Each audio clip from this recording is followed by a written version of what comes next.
Halo sobat, selamat datang kembali di channel YouTube Timon Adeso. Oke sobatku, pada hari ini kita akan bahas tentang subscriber ya teman sobat sekalian. Nah, di sini ada satu channel bisa mendapatkan 5.000 subscriber dalam waktu 1 bulan. Nah, ini YouTuber pemula ya teman-teman. Ini bukan YouTuber sukses atau YouTuber yang udah punya nama sehingga subscribernya itu bisa cepat. Kalau teman-teman lihat mungkin dipromosikan Mas Timon, enggak. Ini channel tidak dipromosikan oleh saya dan ini murni hasil dari pemikirannya dia. Saya hanya bantu untuk optimasi channelnya, gimana caranya channel ini supaya cepat berkembang. Nah, saya bantu bagian thumbnailnya, habis itu di bagian pembuatan judulnya, pengisian tagnya dan lain-lain teman sobat sekalian. Nah, ini saya lihat dari sisi bagian mana sih yang terpopuler, bagian mana sih yang disukai dari penonton atau subscriber channel YouTube ini. Nah, langsung aja teman sobat sekalian, teman-teman cari aja atau teman-teman lihat di channel YouTube namanya Muji Rayuningsih. Kalau kita lihat dari berandanya teman sobat sekalian, ini adalah channel YouTube masakan. Nah, di sini nanti saya akan coba jelaskan channelnya ini dulu, gimana caranya kok channel YouTube ini sudah mencapai 5.650. Sedangkan kalau teman-teman lihat di bagian belakang, usia channel YouTube ini mulai 2018. Berarti 2018 itu sama dengan channel YouTube saya. Ini tidak mempengaruhi teman sobat sekalian, karena apa? Usia channel ini berdasarkan pertama kali dia membuat channelnya. Sedangkan upload videonya itu dia mulai kapan? Kita bisa lihat dari sini. Tanggal pertama kali dia mengupload video itu 1 tahun yang lalu teman sobat sekalian. 1 tahun yang lalu berarti di tahun 2021 atau enggak 2020 ya teman sobat sekalian. Ini teman-teman lihat dia membuat sebuah video cara menghentikan rambut rontok dengan cepat. Nah, pada saat pertama kali dia membuat video atau membuat konten-konten itu berdasarkan panduan saya, karena ini tante saya sendiri ya teman sobat sekalian. Ini nol putul. Dia ini nggak ngerti cara ngedit, cara ngupload, bahkan membuat video YouTube itu seperti apa. Ini mulai dari nol, benar-benar saya ajarin. Nah, ini teman sobat sekalian, ini bukan berarti dia itu mendapatkan 5.000 subscriber itu dalam waktu 1 tahun, enggak. Dia mendapatkan 5.000 subscriber itu sebenarnya dalam waktu 1 bulan teman sobat sekalian. Kenapa? Dalam waktu 1 tahun terakhir itu perkembangan subscribernya itu enggak signifikan. Nah, ini ada cara tertentu. Kita lihat dari berandanya dulu. Kalau teman-teman lihat di sini, teman-teman bisa perhatikan ini video-videonya tentang masakan semua ya, tentang masakan semua. Karena kalau channel atau video tentang masakan itu persaingannya tinggi sekali. Bahkan banyak YouTuber-YouTuber pemula yang membuat konten tentang masak. Mas, ini persaingan tinggi sekali, sulit sekali channel saya untuk berkembang. Bisa teman-teman sekalian, buktinya ini ada satu channel ini bisa berkembang. Kita lihat di bagian videonya, kita lihat di bagian populernya. Kalau teman-teman lihat di bagian populernya, lihat perhatikan dengan seksama. Konten-konten yang berkembang itu 3 bulan terakhir, 1 bulan, 3 minggu, 3 bulan, 8 bulan. Nah, kalau teman-teman perhatikan, subscriber dia berkembang itu setelah 1 bulan terakhir ya teman sobat sekalian. 1, 2, sampai 3 bulan terakhir. Tapi ini saya lihat 1 bulan terakhir teman-teman, karena bulan lalu itu subscribernya itu masih 1000-an. Sekarang sudah mencapai 5.650. Wow, perkembangan yang cukup cepat. Ini dalam 1 hari subscriber dia itu bisa mencapai 500 teman-teman. Jadi untuk mencapai 5.000 itu cukup mudah. Bahkan ini nanti bisa mencapai 10.000 bahkan sampai dengan 100.000. Oke, langsung aja kita review dari pembahasan channel YouTube ini teman-teman. Yang pertama, kenapa subscriber channel YouTube ini bisa berkembang dengan cepat? Yang pertama adalah thumbnailnya. Kalau teman-teman perhatikan thumbnailnya, dari thumbnail yang terpopuler, teman-teman bisa perhatikan. Thumbnailnya dia mengedepankan adalah gambar thumbnailnya atau gambar utamanya. Dia nggak ada gambar foto orangnya. Teman-teman nggak seperti itu. Karena saya pada saat memberikan saran terhadap dia, saya bilang begini, coba deh membuat thumbnailnya itu kalau nggak bisa bikin tulisan yang menarik, tulisan yang terang, tante itu tampilkan aja gambarnya. Gambarnya itu tapi terang, jelas. Membuat fotonya itu di tempat yang terbuka. Jadi jangan di dalam rumah atau menggunakan lampu, jangan. Karena kalau tempat yang terbuka itu hasilnya terang. Teman-teman bisa lihat di sini. Jenang ketan, semua thumbnailnya itu bentuknya besar-besar. Nah, tulisannya karena saya bilang tulisannya ini jangan menutupi gambar tuh. Nah, dia membuat tulisan itu tulisan sederhana teman-teman. Kalau teman-teman bisa perhatikan, tanpa tepung beras setengah kilogram tepung ketan, ini tulisannya ini sebenarnya sederhana banget. Bahkan dia nggak bisa mengkombinasikan antara tulisan dengan listnya. Jadi sederhana banget, tapi dia tidak menutupi gambar. Itu yang pertama. Yang kedua, teman-teman bisa lihat dari judulnya.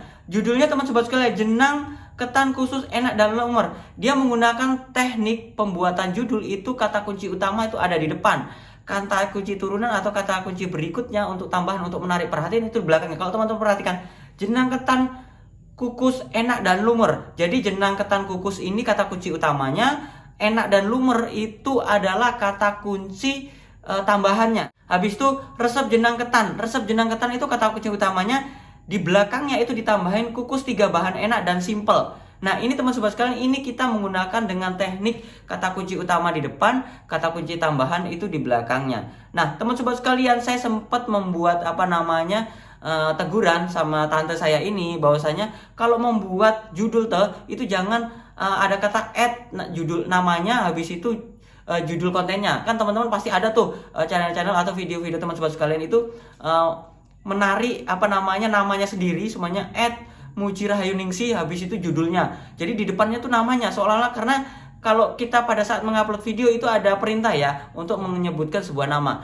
Nah di situ teman sobat sekalian, itu fungsinya bukan untuk menyebutkan nama kita sendiri. Itu fungsinya adalah untuk menyebutkan atau memanggil channel YouTube orang lain. Salah satu contoh, YouTuber terkenal Gondrong Lebanan. Jadi kata kunci Gondrong Lebanan ini kita bisa panggil. Jadi kita aktif, mereka itu bisa mengklik kata kunci Gondrong Lebanan dengan kita mengetikkan sebuah kata kunci add gitu, seperti itu. Nah dari judul itu bisa fungsinya untuk memanggil channel YouTube lain. Itu bukan untuk memanggil channel YouTube kita sendiri. Saya sempat membuat teguran sama channel YouTube tante saya ini. Kalau teman-teman bisa lihat di sini ada video shotnya. Teman-teman bisa cara mudah menghilangkan flag hitam @Muji Rahayu-Ningsih. Nah ini saya bilang nggak usah @Muji Rahayu-Ningsih, ketikkan kata kunci aja channel YouTube orang lain, tapi yang berhubungan dengan isi videonya. Itu teman sobat sekalian. Jadi untuk thumbnailnya, untuk judulnya, tekniknya seperti itu. Berikutnya ini yang cukup penting teman sobat sekalian. Yang cukup penting adalah kenapa channel YouTube ini, kenapa video-videonya yang terakhir atau 1 bulan terakhir itu bisa berkembang dengan cepat.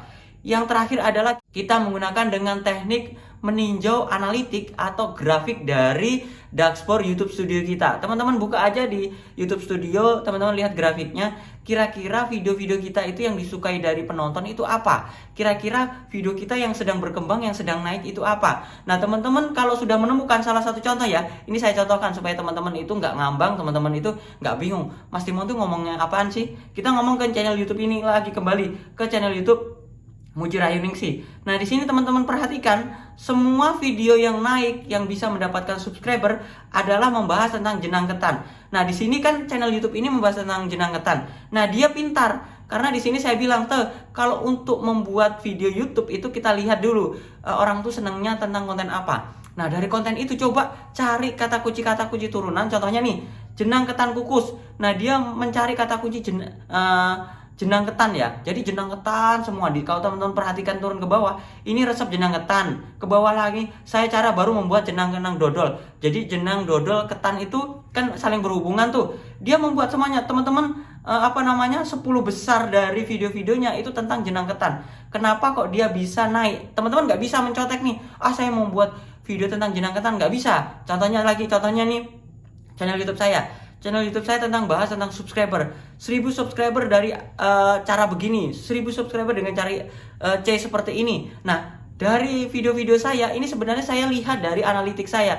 Ternyata para subscriber saya itu suka kalau saya bahas tentang gimana caranya mendapat subscriber. Jadi saya membuat konten itu. Nah, coba deh teman-teman cek di bagian analitik, di bagian YouTube Studio teman-teman, kira-kira para subscriber teman-teman itu sukanya nonton apa. Nah, dari video yang trending, video yang naik itulah teman-teman coba cari kata kunci yang berhubungan dengan konten itu. Pergali terus teman-teman, buat konten sebanyak mungkin, tapi jangan sama persis ya. Kontennya itu beda, tekniknya itu beda, tapi saling terkait seperti itu. Nah, dengan begitu para subscriber yang suka menonton dengan video teman-teman yang itu, dia akan nonton terus, dan akan diulang. Bahkan video teman-teman itu bisa direkomendasikan oleh YouTube, dan bahkan itu bisa berkembang dengan cepat seperti ini. Dengan cepat channel YouTube ini dalam 1 bulan bisa mencapai 5.000 subscriber lebih. Karena ini teman-teman sekalian, ini 1 tahun lebih, hampir 2 tahun. Ini perkembangannya nggak ada signifikan, karena dia membuat konten resep masakannya itu campur aduk. Ini ABCD. Dia tidak mentargetkan kira-kira para subscribernya itu sukanya apa. Nah, coba deh teman sobatku sekalian, mulai sekarang gali dari analitik YouTube Studio teman-teman itu kira-kira mereka itu sukanya apa. Nanti kalau sudah dapat, baru teman-teman bikin kontennya yang mirip dengan itu sebanyak mungkin. Oke sobatku, itu saja sharing saya gimana caranya mendapat subscriber banyak dalam satu bulan. Bisa dapat 5.000, 10.000, bahkan 100.000 pun bisa. Dengan satu video pun bisa. Oke sobatku, itu saja sharing saya. Semoga bermanfaat. Jangan lupa like, komen, dan subscribe. Dan sampai jumpa di video saya selanjutnya. Sekian dan terima kasih.